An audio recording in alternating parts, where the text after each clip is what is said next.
Tonight we begin with a military development that U.S. intelligence officials, NATO commanders, and Ukrainian defense line had feared, dismissed, and quietly prepared for in equal measure. Mindy, a breakthrough that unfolded not over weeks of grinding attrition, but in 72 hours of precision strikes and coordinated maneuvers. 72 hours that shattered Russia's primary defensive perimeter in southern Ukraine. 72 hours that forced the Kremlin into emergency consultations with field commanders. Yes, 72 hours that ended with what sources are now describing as a full tactical withdrawal order from Vladimir Putin himself. Malia, what Ukrainian forces did today crossed a line that Russian military strategists had hoped would hold through the winter. And when that line broke, Kyiv did not hesitate, and they responded with speed, overwhelming firepower, and surgical precision that has left Moscow scrambling to reposition what remains of its defensive architecture in the region. For 6 weeks now, there had been indicators, not official Pentagon briefings, not formal NATO intelligence releases, just scattered field reports and satellite imagery analysis, that Ukrainian forces were preparing something operationally significant along the Zaporizhia axis. Ukraine has been aggressive in its counteroffensive operations, yes, but they have been methodical in their aggression. And their moves have followed a certain rhythm, a calculation, almost a choreography designed to probe weaknesses without overextending supply lines. But what set off alarm bells in Moscow and Washington alike this past Thursday was that the rhythm went silent.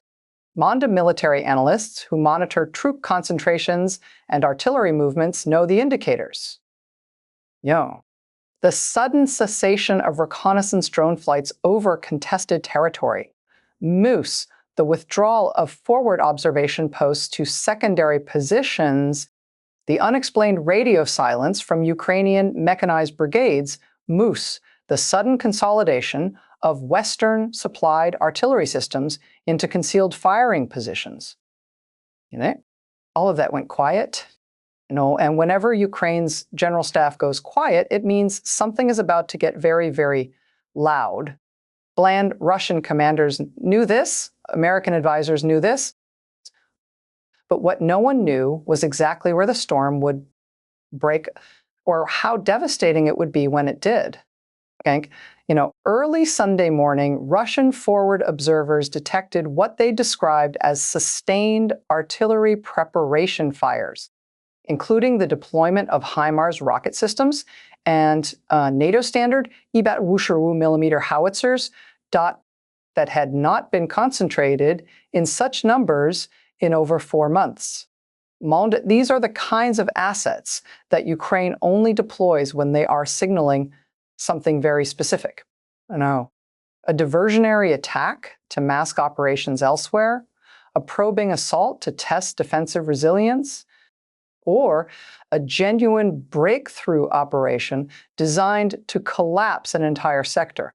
Russian field commanders didn't know which category this fell into, or whether it fell into all three at once. But what they did know was that Ukraine was changing posture from static defense to offensive momentum. And when a military force shifts from defense to offense without explanation, even by incremental measures, opposing commanders pay very close attention.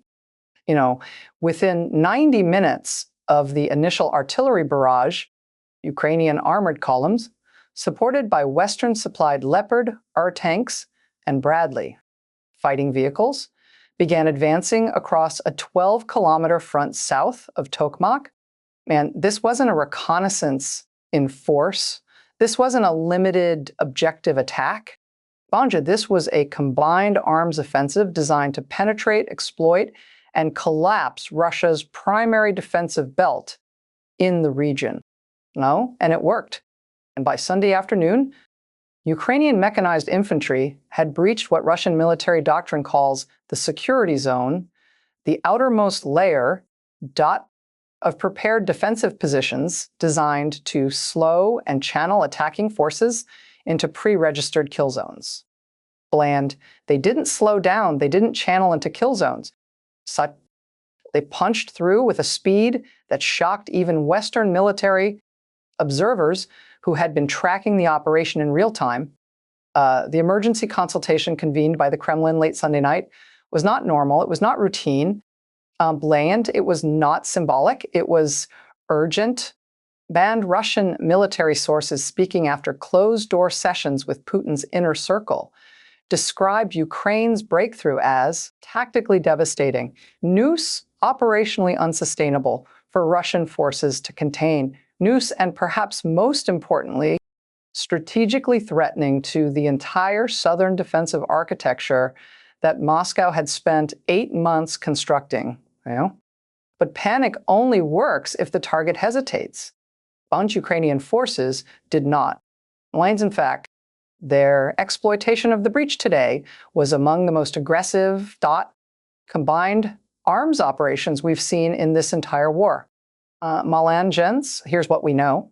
Within 6 hours of achieving the initial breakthrough, Ukrainian forces expanded the penetration from 12 kilometers to nearly 28 kilometers wide. These weren't the cautious advances of forces worried about overextension. These were deep exploitation maneuvers, armored thrusts supported by attack helicopters and precision drone strikes that Ukraine only deploys when they are preparing to unhinge an entire defensive sector and force mass retreats. And that's exactly what happened. Damdia, by Monday morning, Russian forces along a 40-kilometer stretch of the defensive line were no longer holding positions. They were withdrawing, not in good order, not according to pre-planned fallback positions. Bellans, they were conducting emergency retrograde movements under fire, abandoning equipment, and racing to establish new defensive lines 15 to 20 kilometers behind their original positions. Tonight, Ukrainian military sources confirmed that their forces launched coordinated strikes on 17 Russian command posts, ammunition depots, and communication nodes throughout the southern sector, including a critical logistics hub near Melitopol that had recently been reinforced for what analysts believe was a planned Russian winter offensive. Ukraine struck before Russia could consolidate. They hit the command infrastructure that coordinates defensive fires. Bland. They hit the ammunition stockpiles that sustain prolonged resistance. Baliens. They hit the communication systems that were likely preparing to support Russian counterattack operations. In other words, Ukraine targeted the central nervous system of Russia's defensive operations in the south. Means the connective tissue that would have made coherent resistance operational. This is what made the Kremlin's emergency response so urgent. But Russia's defensive line wasn't just breached, it was collapsing in a way that could cascade into much larger territorial losses if left unchecked. And Putin, understanding that, fully authorized what sources are describing as a full tactical retreat from primary defensive positions. Not recklessly, not impulsively, but strategically, Russian commanders didn't attempt to hold untenable positions and risk encirclement. They didn't feed additional units into a collapsing sector. They withdrew to secondary defensive lines 20 kilometers to the rear. They consolidated forces to prevent breakthrough exploitation from turning into a complete rout. The question now is whether those secondary lines will hold or whether Ukraine's momentum will continue to build. Zalian. And here's where the story becomes even more critical. Western intelligence officials now believe that Russia's defensive posture in southern Ukraine was designed to test the endurance of Ukrainian offensive operations after months of grinding attrition and ammunition concerns. And Putin wanted to see whether Ukraine would exhaust itself against prepared defenses, but instead, the opposite happened. Ukraine didn't exhaust itself. Lance. They broke through with an operational tempo that was so swift, so precisely coordinated, that even Russian commanders were caught off guard. Balan, you don't surprise the Russian military easily, but today, Ukraine did. Us senior defense officials, speaking with international media under anonymity, described Russia's retreat as controlled withdrawal, a way to preserve combat power and avoid catastrophic losses. Mandy, but Ukraine proved today that they remain both capable of breakthrough operations and disciplined enough to exploit them without overextending. Their armored advances were not only rapid, they were supported so precisely by artillery, drones, and electronic warfare that Russian attempts to launch coordinated counterattacks were disrupted before they could even form up. That coordination matters because it shows Ukraine has solved one of the hardest problems in modern warfare. Mendes, it shows that Ukraine is not simply throwing units forward and hoping for the best. They are conducting combined arms maneuver warfare at a tempo that most NATO armies would struggle to sustain. Okay? As reports continued coming in throughout the morning, we learned more about the scale of Ukraine's breakthrough operation. Ukrainian armored units carried out penetration operations along multiple axes, forcing Russian commanders to choose between defending everywhere weakly or abandoning positions to consolidate strength. Ukrainian artillery brigades targeted 19 Russian ammunition storage sites that had been established in the last 3 weeks, triggering secondary explosions visible from satellite imagery. Ukrainian drone units operating behind Russian lines reportedly disrupted command communications used by Russian forces to coordinate defensive fires and request reinforcements. This wasn't just a tactical advance. This wasn't just a local success. This was operational level breakthrough warfare. This was the kind of maneuver that reshapes entire campaign timelines. And campaign momentum is the one thing Russia has struggled to maintain since the failed offensive operations of early Arsenal. For every territorial gain they have made, Ukraine has countered with something that either reclaims the territory or makes holding it operationally untenable. Okay. Remember, Russia thought this defensive line would hold through winter. They thought Ukrainian forces lacked the mechanized punch to breach prepared positions. Malanda. They thought Western military aid would slow to a trickle and sap Kyiv's offensive capability. But tonight the exact opposite is happening. Ukraine breached positions that Russia spent months fortifying. Ukraine demonstrated mechanized warfare capability that exceeded Moscow's assessments. Ukraine proved that Western military support remains operationally decisive. Also, what makes this moment so operationally significant and so politically volatile is that Russia's retreat happened at a time when Vladimir Putin is under extraordinary domestic pressure. Lender hardliners want escalation and mass mobilization. Moderates want negotiated settlements to end economic isolation. Military commanders want realistic strategic objectives. Oligarchs want sanctions relief and access to frozen assets. Putin is balancing these demands while managing a war that has consumed far more resources, manpower, and political capital than the Kremlin ever anticipated. And when leaders in that position authorize sudden retreats, they're not doing it from strength. They're doing it from pressure. They're doing it from the realization that holding positions at all costs could result in something far worse: encirclement, mass surrenders, and complete collapse of an entire defensive sector. Now, the Pentagon's intelligence assessment, now being briefed to congressional leaders, was designed to signal that the United States is not willing to allow Russia to consolidate gains through attrition warfare that ignores Ukrainian sovereignty. Mountain defense officials said plainly that Russia's defensive strategy was inconsistent with any credible path toward negotiated resolution. That is diplomatic language for Moscow is trying to freeze the conflict on terms that reward aggression, and we're not accepting that. Man, you don't usually hear that tone from Pentagon briefers unless something serious is at stake. And what's at stake is whether Ukraine can continue to reclaim territory and build the leverage necessary for meaningful negotiations, or whether Russia can consolidate defensive lines and force a frozen conflict.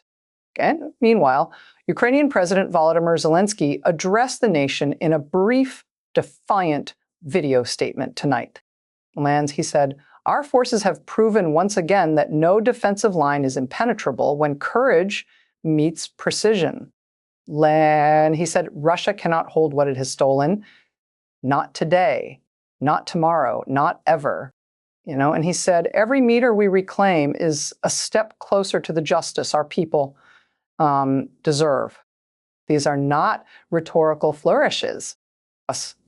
These are statements from a leadership that understands just how high the stakes have become and how narrow the window is to capitalize on this momentum before winter weather complicates offensive operations. Here's what makes the situation even more operationally complex. Russia's retreat wasn't isolated. Banned along with the withdrawal from primary defensive positions, Russian artillery units also displaced from forward-firing positions to avoid counter-battery strikes. Russian logistics convoys accelerated evacuation of supplies from forward depots. Russian air defense systems increased alert status, targeting Ukrainian drones and reconnaissance aircraft. All of this happened within the same 72-hour window. Now, banned. When Russia moves multiple operational components at once, it means something larger than tactical adjustments is underway. Malayas. It means the Kremlin is repositioning for a fundamentally different phase of the conflict. Western military analysts are now considering several possibilities. One is that Russia is preparing consolidated defensive lines further south, hoping to trade space for time while reconstituting combat power. Another is that Russia is attempting to shorten defensive frontages to free up units for offensive operations elsewhere. A third possibility, the one worrying Pentagon officials the most, is that Russia is attempting to stabilize the southern sector while preparing escalatory measures in other domains. But today, Ukraine took the initiative. They didn't wait for Russia to dictate the operational timeline. They didn't allow Russia to consolidate without challenge. They didn't cede the initiative through caution. And they attacked with overwhelming force at the point of decision and achieved breakthrough. What we're watching now is a test of operational endurance. Russia wants to see whether Ukraine can sustain this momentum through contested terrain and winter weather. Ukraine wants to show that they possess the capability and resolve to continue reclaiming territory regardless of conditions. NATO wants to prevent a frozen conflict that rewards Russian aggression. And the Kremlin wants to prevent territorial losses from triggering domestic political instability that could threaten Putin's grip on power. Tonight we've heard from Ukrainian field commanders who are now consolidating positions within the breach, but they say Russian forces are attempting to establish new defensive positions, but lack the time and resources to properly prepare them. They say Ukrainian reconnaissance units are already probing these hasty defenses. And they say Russia's decision to authorize retreat is likely part of a broader recalculation intended to prevent even worse losses, but that recalculation may have come too late to prevent significant territorial losses in the coming days. Amanda, but Russia is not conceding defeat. In fact, Russia is rushing reserves and artillery systems south to stabilize the situation. On their response tonight, hurried, reactive, and improvised, sent a message to Ukraine that Moscow still intends to contest every kilometer. And it sent a message to Washington and Brussels that this war is far from over. As the week goes on, we expect more details to emerge about what exactly Russia hoped to achieve by holding these positions, and what Ukraine plans to do with the momentum they've gained. Babanda, but what we do know is that Ukraine's breakthrough was timely. It exploited Russian vulnerabilities before winter could freeze the battlefield. Mandiant demonstrated Ukraine's continued offensive capability to Western allies weighing additional military aid. And it put Moscow on notice that defensive lines alone will not be enough to secure Russian territorial ambitions. And what happens next will depend on what Putin does in the next 48 to 72 hours. If they stabilize this moment will be remembered as a significant tactical victory for Ukraine, but not a strategic turning point. And if they cannot stabilize, Ukraine and NATO have already shown they are prepared to capitalize on Russian disarray. And they have shown they are ready to respond. And tonight, for the first time in months, the Kremlin appears to be reactive rather than proactive. Moscow is quiet, Lambden too quiet, and when Putin is quiet, it means he is recalculating Blyana. It means he is choosing his next move carefully. Because tonight, Putin learned something he has learned many times before. Ukraine will not break. Ukraine will not yield. And Ukraine will not stop until every occupied meter is reclaimed. This story is far from over. But tonight, one thing is clear. Ukraine seized the initiative. Russia is retreating. And the map of this war just changed in ways that will reshape the entire winter campaign. And we will be here watching every detail as the next phase unfolds.